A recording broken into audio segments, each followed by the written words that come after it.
Welcome to the Zelos Podcast. I'm your host, Rocky Snyder. This show is all about the pros behind the pros in sports. Whether it's physical therapists in the NFL or performance coaches in the NHL, maybe it's dietitians in the NBA or mental skills coach for Major League Soccer. This week, we've got Sean Stoeppel on with us as the guest. He's with Kansas City Current Football Club. That's the WSL, the NWSL, National Women's Soccer League. He's going to come on and give us a whole bunch of insight and information. Before we get started, though, be sure to check out our website, rockysnyder.com, for podcast archives, blogs, online content like courses, in-person schedules, and if you want to do some work with me, then we can do it that way too. You can just go to rockysnyder.com. In the meantime, we're going to listen to a couple of our valuable sponsors and then get underway. This episode of the Zelos Podcast is sponsored by Kinetic IQ, where intelligence meets motion. Kinetic IQ brings a biomechanics lab into the palm of your hand, letting you measure movement anytime, anywhere, with just an iPad or an iPhone, and no wearables required. I've been using Kinetic IQ's markerless motion capture in my own practice, and whether you're screening athletes, analyzing posture and gait mechanics, optimizing performance, or guiding return to play, it helps practitioners like us save time, capture more objective data, and make instant actionable decisions. So to learn more about how Kinetic IQ is shaping the future of intelligent movement, visit them at kinetikiq.com. That's KINETIKIQ.com. You know, I can't tell you how thrilled I am to have Metabolic Elite be one of the sponsors of the Zelos Podcast. You know what makes Metabolic Elite different is their commitment to real results. I've seen a lot of supplements and performance enhancement things over the years, but they pair clinical experience with innovation, like Lipitab, their proprietary solid-state liposomal delivery system. It's a chewable format which enhances absorption like nutrients like BPC 157 and synapses. They're delivered more efficiently in the body, supporting recovery, focus, cognitive health. Their formulas go beyond the basics, solving performance health challenges at the system level. Every product is tested for quality, it's backed by research, and trusted by athletes and clinicians alike. So learn more at metabolicelite.co. And you can get 10% off all of Metabolic Elite products by entering the coupon code ZELOS, Z-E-L-O-S. And before we get underway, be sure to follow us on Instagram at Rocky_Snyder, S-N-Y-D-E-R. Click subscribe, give us some comments, tell a few friends, enjoy the show. Well, you know, it is getting to be Major League Soccer season, and of course, we've had our share. We had Colorado Rapids performance coach on not too long ago, but NWSL, it is one of the growing leagues, like in terms of teams and population, like fan base. It's growing, and of course, we've got our own teams here in the Bay Area. Bay FC just expanded now for the first season. And 5 years ago, the same thing. Well, actually, I take that back. It's now 6 years ago, 2020. KC Current started up. And I've got Sean Stoeppel on right now. Sean, I hope I didn't step on your last name too much. But first, welcome to the Zealous Podcast. I appreciate the opportunity to be here with you. Okay, please correct me if I mispronounce your last name, though. You actually did amazing. Thank you. I've had some bloopers in my lifetime, but that was spot on. Well, I gotta say, you've got your PhD in athletic training. You're a doctor of athletic training, and I can count on one hand the number of guests I had over the course of the last 6 years, 21 seasons. I don't know, hundreds of episodes now. I think there's only been two, potentially three. I know two others that are DAT. So you're not in a large group, are you? You're kind of a select group. Yeah, no, it was a privilege to be accepted into the Doctor of Athletic Training School at Indiana State University coming out of my undergraduate. It was one of those moments where in the moment you reflect and you're like, am I making the right choice? And then you come down this path that, I mean, it's crazy to think that I only graduated from my doctorate 3 years ago, and I've moved across the country and I moved halfway back. Like, it's a whirlwind to think, like, in the moment, I questioned everything. I was like, am I doing the right thing, moving away from my family for the first time in 18, 19 years? Am I doing the right thing for my career? Am I doing the right thing? And ultimately, it all boils down to take a leap, take a leap. What's the worst that can go wrong? You still have your health, you can breathe in oxygen, you can wake up every day. What can go wrong? Right on. Well, okay, both you and I, New Englanders, although, there's a little footnote next to Connecticut. I don't know why, but you ask anybody else outside of Connecticut and New England, and they're like, I don't know if they're really part of it. But you did come up to the Boston area, went to Endicott College, and before going to Indiana State. I mean, I imagine you were very much into athletics growing up, and sometimes what happens in this situation is an athlete gets injured. They're highly influenced by the people that cared for him or her, and they were intrigued by what they had experienced in the training room and maybe courtside or pitch side or whatever. Give me a down on how you were interested in athletic training and this whole career path of yours. Yeah, I mean, you hit the nail on the head. That's definitely a part of my story, but it's not my story. Growing up, honestly, when I was born, I failed newborn screening. So I was born deaf, profoundly deaf, no hearing, and I was implanted with a unilateral cochlear implant on the right side when I was 13 months old. Some years later, I would get the one on my left side, which I am currently not wearing because sometimes I can be lazy, for lack of better terms. So, my story, I feel, is a little different because growing up, you have speech pathology, you have difficulty hearing, you're trying to figure out social cues, you're a little behind, you you you're entering high school with the reading level of a third grader. There was a lot of challenges for me I academically. imagine. There was a lot of challenges socially, but all of that went away on the field. All of that went away on the court. All of that went away, honestly. I used to be a pretty good golfer. I'm just gonna put that out there. I used to be a Used to pretty be? good golfer. Used to be. Okay. Yeah, and then college strength and conditioning for soccer happened, and it all went into the trash. But then, like, you're looking back and you're thinking of your story, and I can wholeheartedly say where I found myself as a person, where I developed my character traits, where I developed my social skills the most was in the game of sport. So when you're going into the next steps of your life and you're saying, what's my career path? What's my identity gonna be? I was great at sciences in high school. Loved the science, DNA and biotechnology, bioethics, biology, physics. I loved it all. But how could I incorporate sport into that? And as you said, most people have an injury, they meet their athletic trainer, they develop a great relationship, they say, I want to do this. And yeah, that was part of it. But I knew who I was as a person, love science, love being in sport.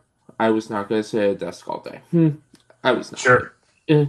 So here we are, looking at colleges, looking at PT schools, looking at athletic training schools, and looking at the differences between two.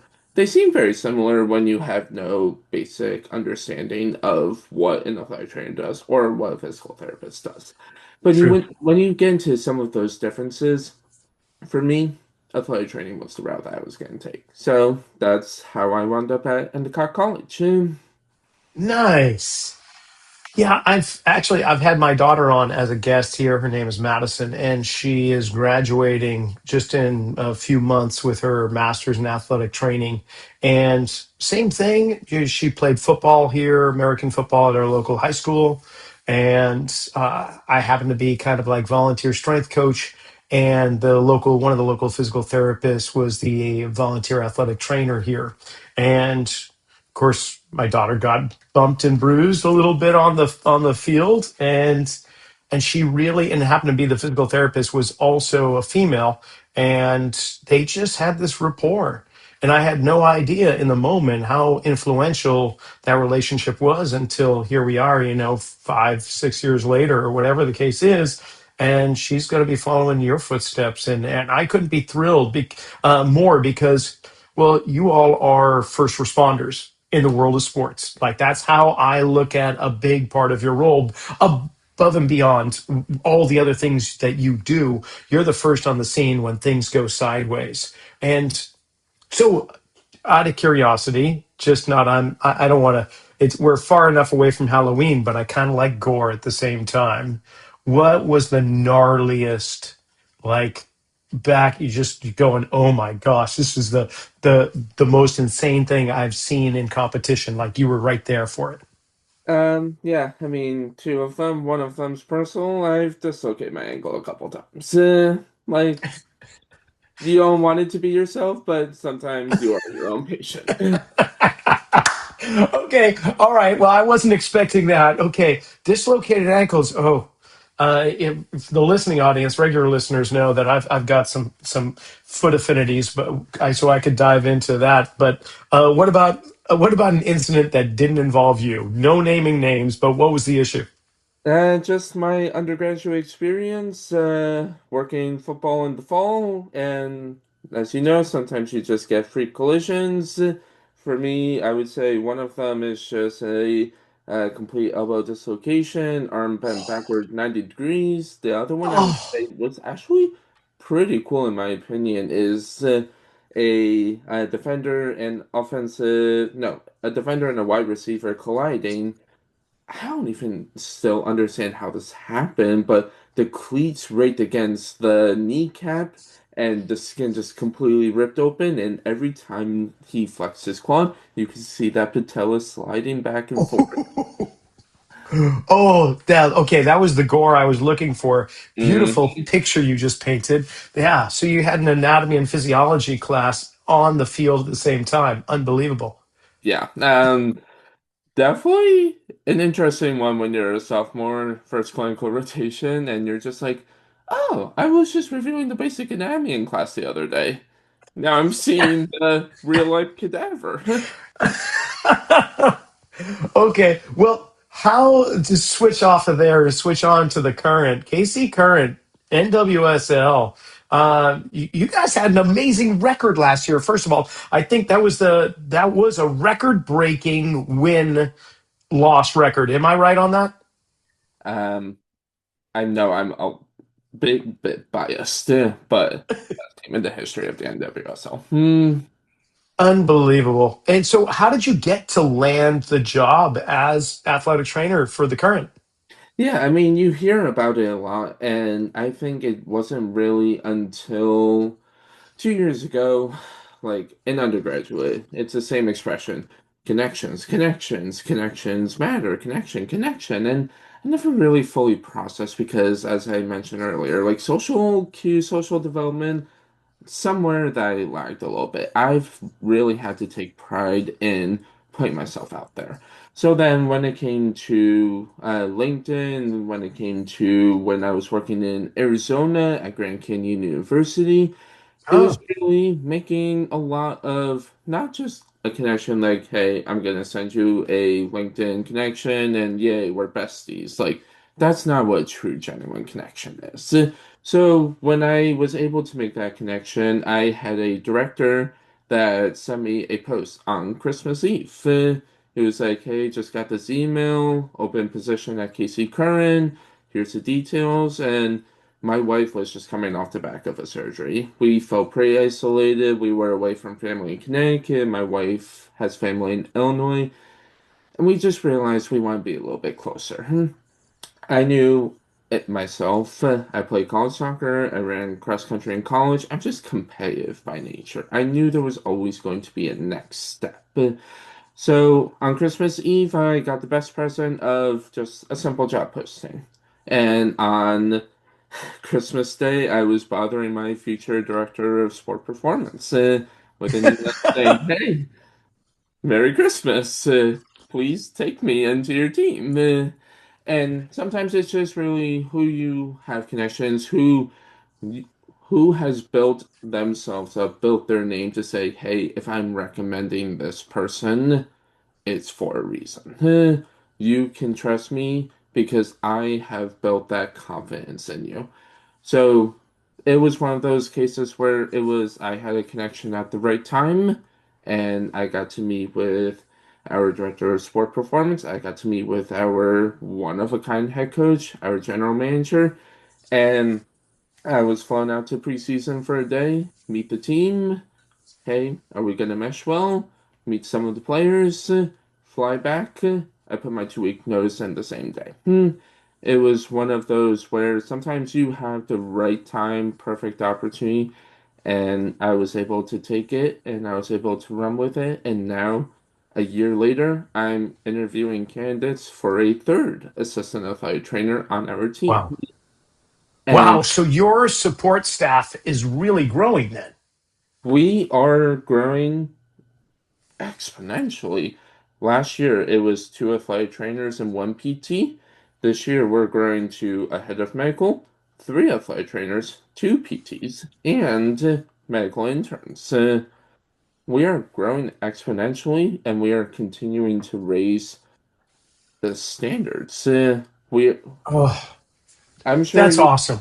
I'm sure you may have interviewed other NWSL staff before, and sometimes I hear quite a bit from some of the senior players the quality of care, the level of care from the first years of the league to the standards are now exponential. That Exponential. is so that's so wonderful to hear. I mean, it's heartening to know that the level of care is improving to that degree, and the number of stakeholders, if you will, is growing to really support some phenomenal athletes. So, um, with your educational background between Endicott and Indiana State and so on, I'm curious, like how much of that knowledge carries over truly into your workplace, into your roles, and if you could look back, or you could go back and talk to maybe some of the professors and say, yeah, this subject we don't even need to cover it because I never use it. What would those be? Woo, how much time do we have? I First, the ones that you took with you that you're stoked that you learned that you use all the time. Yeah, I mean, there's two simple answers I can give you. I use all of the knowledge and I use none of it.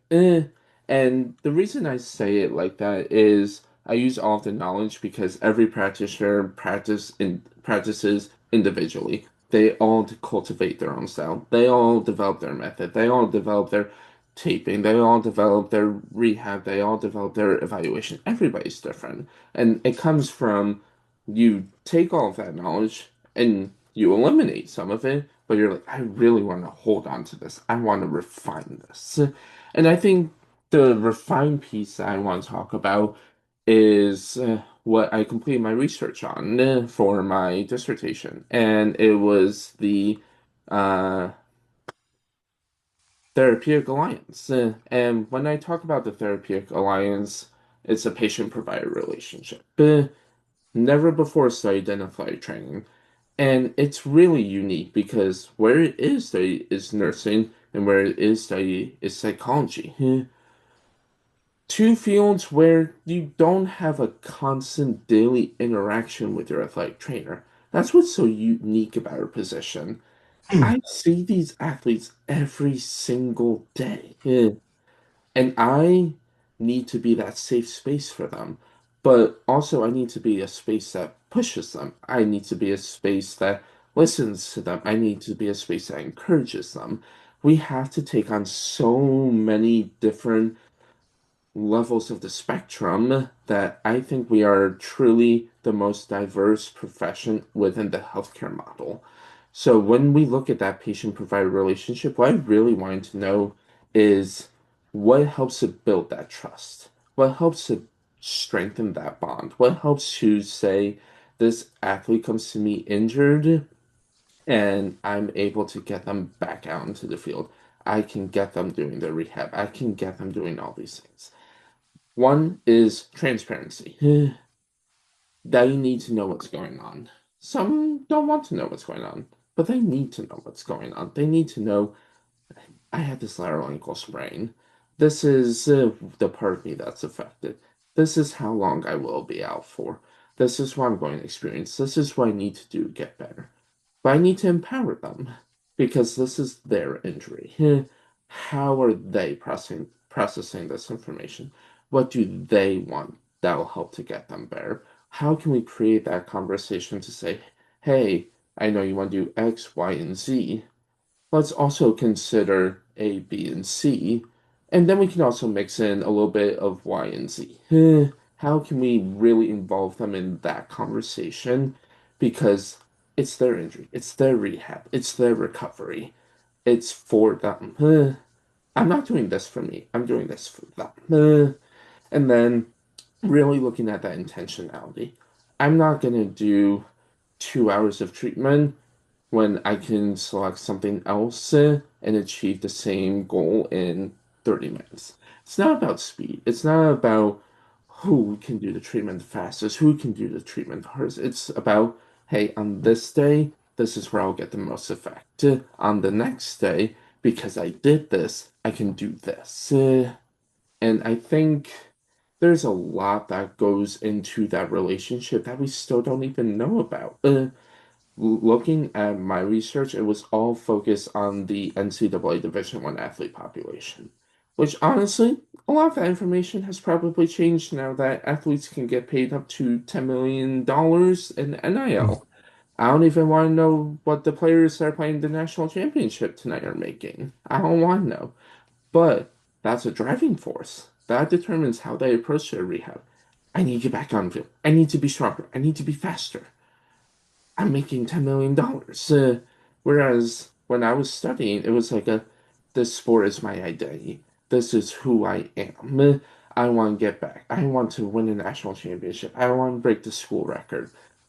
What are their goals that drive them in their rehab? So that's when my doctorate uh, dissertation looked at that therapeutic alliance because how I see them every single day, I know them. I know their walking styles. I know when they're walking in and I can say, "Hey, how are you?" And other times when they're walking in, I'm like, "I'll let you be for a little bit. I'm not going to attempt to ask you how you are because I know the answer already. But we'll talk about it when you come into the treatment room and we'll have a discussion because I want you at your best.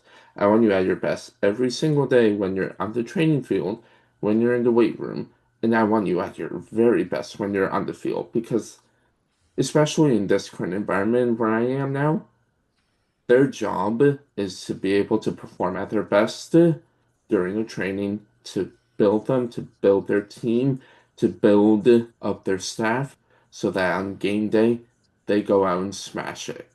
So that we take a record-breaking season and we continue to smash that. I would say, going back to it, I wish I spent a little bit more time focusing on maybe a little bit more of the psychology of a injured athlete, focusing on psychology of sport, focusing on interactions, communication, leadership styles. Some of those we call them advanced clinical skills because that's what my doctorate was. It was a leadership. It was an educational degree, not only for myself, not only for the athletes, but for the profession. That's what my degree was, and I wish I spent a little bit more time in my undergraduate really trying to immerse myself in that because how I communicate with a coach, how I communicate with an athlete, how I communicate with a parent, how I communicate with another practitioner, all four of those require different styles, But if I'm communicating with two different types of coaches, two different styles of communication might be needed. Athlete, I got 30 athletes, and I think each of the 30 athletes have 20 different personalities, and I need to know how to accommodate those personalities. And being able to make sure that the communication is seamless to ensure that continuity of care has really helped to drive me to excel me in this profession. We're just going to take a quick pause from this conversation to acknowledge our sponsors, and then we'll be right back. The Zelos Podcast is sponsored by Kinetic IQ, where intelligence meets motion. Kinetic IQ brings a biomechanics lab into the palm of your hand, letting you measure movement anytime, anywhere with just an iPad or iPhone. No wearables required. I've been using Kinetic IQ in my own practice, and whether you're screening athletes, optimizing performance, or guiding return to play, it helps practitioners like us save time, capture more objective data, and make instant actionable decisions. So to learn more about how Kinetic IQ is shaping the future of intelligent movement, visit kinetikiq.com. That's KINETIKIQ.com. At the forefront of Metabolic Elite is Jim Lavelle, internationally recognized clinical pharmacist, the chief science officer at Lifetime, and the co-chair for the American Academy of Anti-Aging Medicine. He's got over 4 decades of experience and has guided Olympic athletes, professional teams, and leading health institutions. You know what makes Metabolic Elite different is their commitment to real results. Like Lipitab, their proprietary solid-state liposomal delivery system. It's a chewable format which enhances absorption like nutrients like BPC 157 and synapses. They're delivered more efficiently in the body, supporting recovery, focus, cognitive health. Their formulas go beyond the basics, solving performance health challenges at the system level. Every product is tested for quality, it's backed by research, and trusted by athletes and clinicians alike. And you can get 10% off all of Metabolic Elite products by entering the coupon code ZELOS, ZELOS. You mention providing a safe space, yet pushing when they need to be pushed. And I know that you have, I imagine, I don't know for a fact, but I've got a pretty good, strong sense that you have an experience like that, and we'll leave the athlete's name nameless. But can you think of a moment where you needed to create that safe space uh, and push him at the same time? Can you kind of take me through a scenario like that and what that looks like? Yeah, absolutely. It happened several times throughout the year last year, and you don't want them to happen, but sometimes you can control what's going on in game. A lot of athletic training is about prevention, and if I had my way, I would wrap every single one of them in bulletproof glass and bubble wrap and whatever, but I can't do that. So how do I best prepare them? And a lot of that is the prehab, it's the post-training rehab, it's the intentionality of our treatments, it's the intentionality of the recovery. And sometimes that's still not enough because that's life. Life happens. And dealing with some athletes that had some ankle issues, take them out, rehab them, build them up, pass them from PT to return to play to performance to integrate with the team, following the spectrum. It's not always perfect, but we need to be able to achieve the team goals. But before we achieve the team goals, we need to achieve the individual goals. We get them back to team integration, we get them back to playing games, and it's just a fluke challenge. It's a reirritation of a similar injury that was initially experienced as a non-contact injury.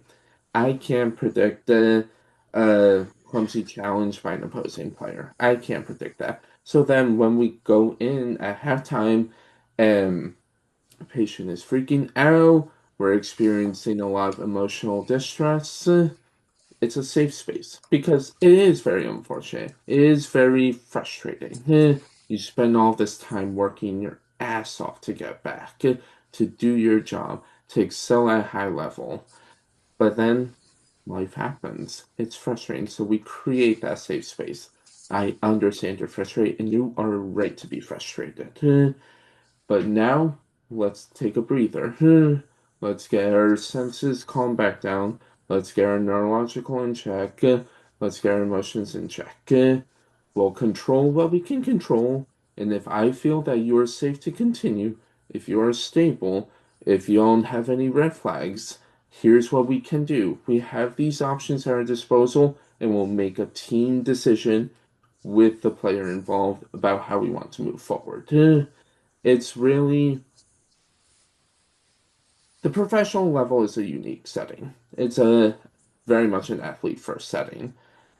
You don't see that in some other places. You're not gonna see it at the high school level. Some colleges you'll see it based on Power Five, based on sport. If you're football, if you're men's basketball, you'll see that athlete first healthcare provided. In the professional level, even within NWSL, where we're still considered to be a young professional league, we still really see how we are able to set standards of the high quality that is provided, and high quality healthcare needs to always involve the patient in it. Right on. So, with historically with football or soccer, I'll say uh, there's a different kind of organizational flow, if you will, compared to say football, but American football. And what I mean by that is like there is usually a first team, a second team, there's the academy, and so on. But I'm not really I'm not that knowledgeable about NWSL. Do you have a second team? Is there an academy at KC Current? What's that like? Yeah, I mean, the one reason that I was also really attracted to this position is from when I was younger, when I was in college, I knew the US women's national team. They have always been at the forefront. They have always been something that there were games in Hartford, Connecticut that I always Uh-huh. went. I know you know those games. And it was inspiring, to be perfectly honest. Yeah. So that when I have this position, I have this knowledge, this experience of who KC Current are and what their goals, their missions, their values are. And then you're looking, you're doing your deep dive. They have the first women's soccer specific stadium in the world. They have these standards that they are setting to provide to the rest of the league, to the rest of the world. I was attracted to that because the same should apply through all departments of the organization. And Nice. we see that medical is doing that now. So I was very attracted to that. And I would say that looking to the structure, right now the NWSL is not able to mandate that every team has a second team, but we see the value in that team. So we do have a second team. And that second team really serves as a pipeline. Thinking ahead to tomorrow's training, we're bringing in several second team players to supplement some of our first team to provide opportunities, to provide that growth. We've had Teal Rising Youth Cups. We are in the process of developing academy. We're in the process of developing a second team, and that's all really to identify talent at a young age. I've seen and talked to some of those senior players where they were identified so young. They didn't have the resources. They didn't have the available medical. They didn't have the available performance coaching to help them to succeed in this day and age. This day and age, we see a lot of load management issues. And to be perfectly honest, it comes from youth teams where they play 4, 5, 6, 7 games a weekend. We see teams that are players that are on multiple teams training multiple times during the days during the week. Our bodies were not built to sustain that. So I really think that Kansas City Current is working to develop that system, that approach. that allows for this identification, for this acquisition, for this template for growth to be able to develop a generational success. We're not Right going to on. one and done. We're not going to say we smashed the point records last year. We smashed the fewest amount of goals allowed. We smashed the most number of clean sheets. We smashed the most player of the month awards, team of the month awards, coach of the month awards. We're not doing all of this to say, yeah, we did it once. We're good. This is something that's going to be generational. Well, the club is owned. We've got Sporting Kansas City and the KC Current Hmm. owned by the same kind of investment group, which includes Patrick Mahomes. So, favorite boy in the Kansas City area, of course. But I could see this. There's not a question here, just kind of a statement where player owned or influenced sporting organizations, I would imagine, have a more player centric focus. And it seems like that's happening in Kansas City, which is really wonderful. Instead of turning them into a conveyor system where you chew them out, spit them out, chew them up, spit them out, and you pay them, but you just, they're not disposable commodities. They're actually investments. And it sounds with what you're saying that is actually the case there. So you also mentioned prior to that that about the psychology of the injured athlete.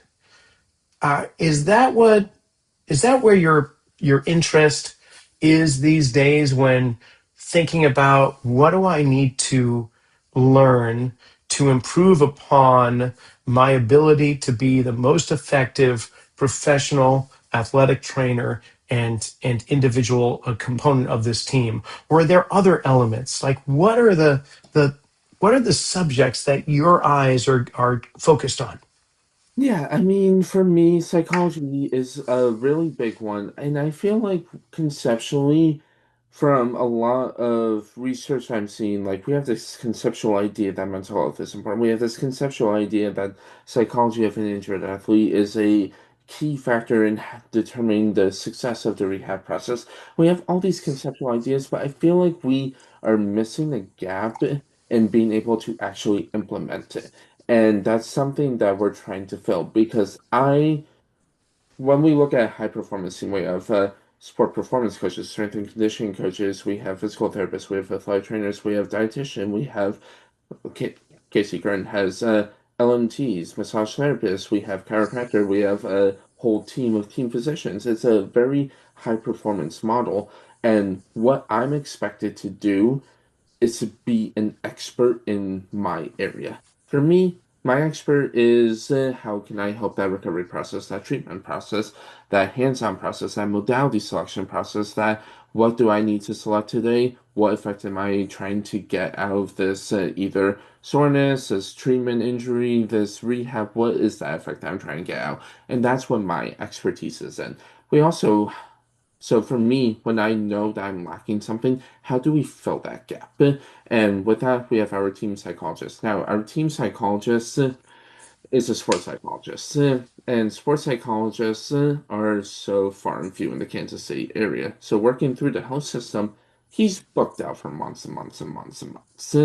But he understands the value. So great, we have this resource available to us. The NWSL has mandated mental health screenings as a part of the PCMA process. So at the beginning of every season, this is a part of the process. Now, what is that next step? And for us, that was the availability of a certified mental performance coach. And for Mhm. us, being there on the ground 4 or 5 days a week, observing training, observing some of those relationships, observing some of the dynamics within the team, observing a lot of different things, and then making herself available to be able to provide herself as that resource. I think it's brilliant. It's something where sometimes you just need a breather. You don't need a massage. You don't need the sauna. You don't need the contrast hydrotherapy tubs. You don't need the Normatec compression boots.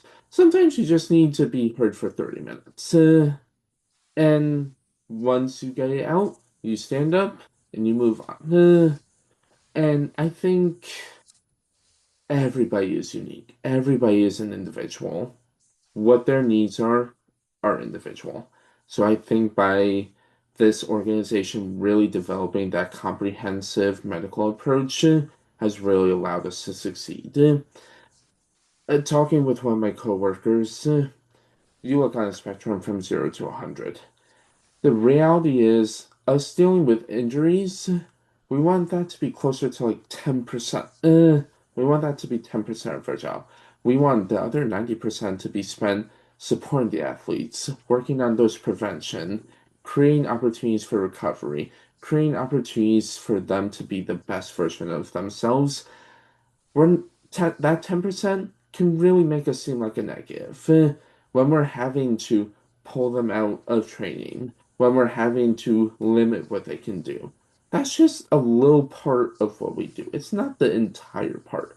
We're doing that because it's what we believe is in your best interest for you to succeed long term. But that 10% can hinder that other 90%.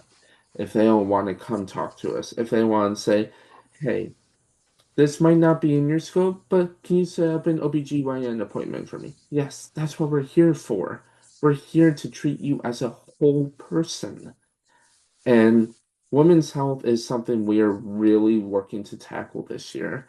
It's we're working with women's athletes. We have to be able to talk about it. And I think that 90% is the positive that I want to be viewed as. I want to be someone that supports them even if it's not the 3 hours a day that I see them. I want them to be someone that I'm a resource 24 hours a day, minus the 6 hours I sleep. But Well, out of the 30 athletes on the squad there, how frequently do you have touch points with each of the athletes? I mean, minimum 2, 3 times a day. We Well, sit you're down it's when they're that I won't say intimate, but it's that close knit of a community where you're just constantly present. Yeah, I mean, so when we think about the design process of transformation of our facilities in building a new sport performance gym and building up some of our resources that we currently have. This year we brought in a sauna. We utilized the old gym space to turn it into a recovery space, to turn it into a part rehab space. We have our office that we're improving the resources to provide high quality treatment.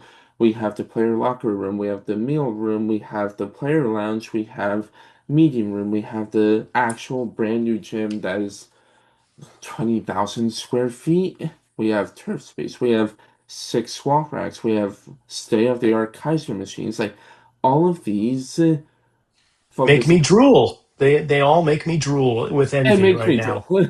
Yeah, Good for I'm you. waking up at 4 a.m. so that I can open up that gym and use it because I am drooling. But it's what we talk about. It's a player first environment, and a lot of that is controlling what we can control. It's creating a new parking lot to design the way that they walk into the building to control player flow. And part of that is them coming by medical because it's on their pathway. We get a check-in. We see them every morning. Hey, how are you? Great. I'm doing good. I got a great night's sleep. I'm on my way to get breakfast and then I'll pop in for a check-in. Oh, hey, Sean, my dog ran me over last night and my ankle feels funny. Can I pop by so that we can check it out? Like that, those are the conversations we have. Hey, Sean, how's your wife doing? I know it's her birthday last night. We've cultivated that type of atmosphere where I am not their friend by any means because that is not my job description. My job description is not to be their friend, but it's to be friendly. And by doing that, I have to create a level of respect and openness from myself so that they know that they will be heard, so that they know they can trust me, so that they know I'm a person too, because I'm treating them like a person. Fantastic. That's really, really succinct and very well said. Not being a friend, but being friendly. Okay, how about this, Sean? I've just been starting to really put in these rapid fire questions for my guests in the last few weeks. And I don't know about the regular listening audience, but I'm really enjoying it because it's just what comes to your mind first. And it always enables us to go deeper if we need to. Are you ready for a few rapid fire questions? Let's do it. All right. How about one habit every athlete should do before practice? Take some time for deep breathing, for imagery, for visualizing how the training session is going to go. Nice. The best recovery trick during an NWSL road trip? Uh, Meditation. I would say being able to control your breathing. Really focus Nice. on diaphragmatic breathing, breathing in through your belly, breathing out, calming yourself down. What about the biggest misconception about athletic training and pro women's soccer? I would say biggest misconception is that we are water boys and provide the electrolytes. We do so much more. How about this? And I know it depends on the athlete, so don't throw that answer out there because that's cheating. But your go to mobility routine for hip and groin health? Oh, geez, Elise. Um, I neglect mine, so that's a question for my wife, actually. Okay. If you could add one performance metric everyone tracked, what would it be? Everybody has their different normal. And I would Hmm, say, of your normal, what percent are you feeling today? 0 to 100. nice. How about most underrated tool in your training bag? My Your ability. athletic training bag. I don't mean to make you sound like a trainer. I know that's that's a no no. Um, are we talking physical bag or metaphorical bag? Your choice. All right, physical bag, I would say the most important thing is having a wide variety of colors of pre-wrap, especially for the Ah, women. ah. They get very picky about color coordinating the pre-wrap to their outfits. Favorite way to build team energy on a heavy week? Team energy on a heavy week. Sometimes heavy weeks are not necessarily about um, having the highest energy. We all need to fatigue them further. Sometimes it's about bringing that energy back down into a controlled manner to have a positive effect. So I would say on those heavy weeks, you get to do this. You One get thing. to, Oh, all right. One thing players misunderstand about load management. more is not always better. That's a good one. And last one. What's the first question you ask an injured player? First question I always ask is going to be, are you ready to have a conversation? Because if you're not ready to have a conversation, me asking you a million questions, I'm gonna get no answers. When you're ready, then we'll do this. There you go, offering that safe space. Man, very good and excellent answers on the rapid fire section. So, with the couple of minutes remaining here, I'm curious. You've been anyone that has gone through a doctorate in athletic training is is primarily hungry for knowledge to be the best they can be. So where is this taking you? I know you're in Kansas KC Current, and I'm not putting your resume out there for anybody or anything, but you did mention the national team. When Women's World Cup comes around, might we see your name in the hat for athletic trainer on the pitch? I mean, part of me says I have built a lot of strong relationships in my life. Most importantly, with my wife. My wife has built a life for us here in Kansas City. And I really think that the club is building something special. I think that medical is taking strides to be not one of the best in the league, but one of the best in the world. I think we are taking a lot of strides to do the right things. I am probably going to say no because I don't, I can't imagine being anywhere else but where my feet are right now. Right However, on. never discount it because a year ago I didn't think I would be moving and packing up to come to Kansas City. I did not think this would be my life a year ago. And if there's one thing I've learned, I'm not religious by any means. I'm not dedicated to a certain faith, but my faith is that everything happens for a reason. Every bad thing that has happened sucks in the moment, but it only sucks for the rest of your life if you don't learn something from it. Every good thing that happens is only a great thing if you continue to grow and build from it. Love And it. I will always continue to have higher aspirations, but for right now, my higher aspirations remain with the club and the organization that is leading the forefront of women's soccer at the professional level in the United States, setting the standard for the world. That is quite the role to play, and fantastic you're a part of it. I spent a few days in Kansas City this past summer at a conference, was able to go around the city a little bit and outside the confines, visit an old college buddy of mine that lives just over the border there. And I can see the appeal. I can, the energy, the people. There's just a nice buzz in that town, and I'm glad you're feeling it too. If people want to learn more about what you're doing with the current or yourself, I know we connected through LinkedIn, which is a fantastic way to network, like you had espoused earlier in the episode here. But how can we just follow you? Are you a social media guy? Instagram, LinkedIn? What are we doing? Yeah, I would definitely say LinkedIn is a great communication platform if you're looking to develop those personal connections. But if you're looking for a lot of pictures of my dogs, Instagram's the place to go. I am quite obsessed with my children, and my children all have four legs. So, if you're looking for that, Instagram's the way to go. I pride myself in how I present myself on social media. Some of it is to support and raise awareness for those that are deaf with cochlear implants.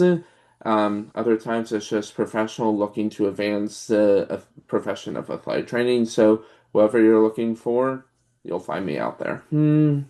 Right on, Sean. Thank you so much. I really appreciate the conversation and your time. I appreciate it. Thank you for having me on. Love discussing this with you. And that brings this episode of Zelos Podcast to a close. I can't thank Sean enough for coming on. And kudos to the Kansas City Current. Thank you for letting this happen. Remember, you can come back every Monday morning, 9 a.m. Eastern, 6 a.m. Pacific, for a new episode, Some Pro Behind the Pros in Sports. We're going to listen to our sponsors one more time, and then we'll see you next week. Remember to check out metabolicelite.co. Check out all the products they have on their website. Synapsin Pro is something I've been using to help stay focused without having to over-caffeinate myself. It keeps me in the zone so I can just really hone in on the things I need to achieve without feeling like, man, I gotta reach for an energy drink every 5 minutes. metabolicelite.co.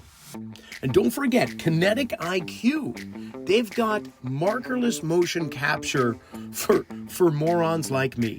I can use their product with my iPhone or my iPad. I can look at posture analysis, movement analysis of any exercise, gait analysis. It gives me everything I could possibly want when tracking people's movements. So, check out kineticiq.com.